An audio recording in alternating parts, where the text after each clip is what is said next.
कभी कभी कुछ घर ऐसे होते हैं जिनकी खामोशी में भी चीखें गूंजती हैं। लोग कहते हैं वो घर खाली है, पर जो अंदर गया वो कभी बाहर नहीं आया।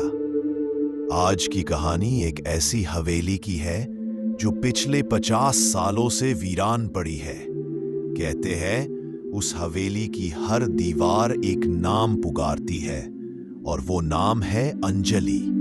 अगर हिम्मत है तो कहानी पूरी सुनना, क्योंकि इसके आखिर में जो होगा वो तुम्हारे रोंगटे खड़े कर देगा।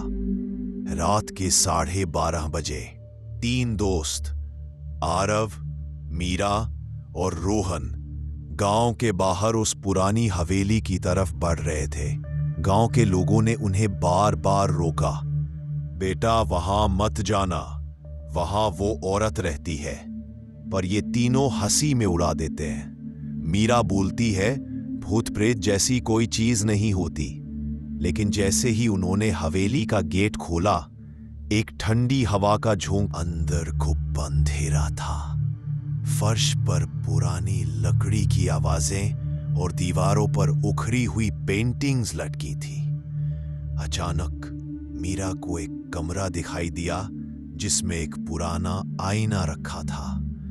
आईने में रोशनी टिमटिमा रही थी, जैसे किसी ने दिया जलाया हो। मीरा ने जब उस आईने में झांका तो अपनी शक्ल की जगह एक और चेहरा दिखाई दिया, एक औरत का, जिसकी आंखें लाल थीं और होठों से खून टपक रहा था। वो चीख पड़ी, आरव, कोई है यहां? आरव दौड़कर आया, मगर जब उसने आईने में देखा तो वहां कुछ नहीं था, बस मीरा का चेहरा पीला पड़ चुका था। रोहन बोला, चलो यार, अब निकलते हैं यहां से। पर गेट अब खुल नहीं रहा था। दीवारों पर अब धीरे धीरे खून से लिखा एक नाम उभरने लगा, अंजलि। और उसी पल हवेली में एक महिला की चीख गूंज उठी, जिसके बाद सब तीनों किसी तरह हवेली के अंदर के कमरे में छिप गए। आरव ने फोन निकाला, पर नेटवर्क गायब था। अचानक सीढ़ियों पर कदमों की आहट आई, धीरे धीरे, नंगे पांव की आवाज और उसके साथ आती ठंडी हवा।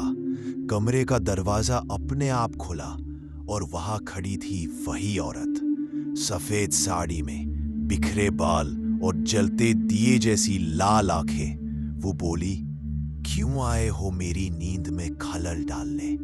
इस हवेली में जो भी आया उसने मेरा दर्द महसूस किया। अब तुम्हारी बारी है। मीरा रोने लगी, हम कुछ नहीं जानते थे, हमें जाने दो। औरत धीरे धीरे आगे बढ़ी, उसकी आवाज धीमी पड़ती गई, तुमने जो दरवाजा खोला अब वो तुम्हारे पीछे हमेशा के लिए बंद हो चुका है। अचानक पूरा कमरा हिलने लगा, आईना टूट गया और उसके अंदर से धुआं निकलने लगा। रोहन ने दरवाजे की ओर भागा, मगर वो जैसे किसी अदृश्य दीवार से टकराया। वो गिर पड़ा और उसके अगली सुबह गांव के लोग हवेली पहुंचे।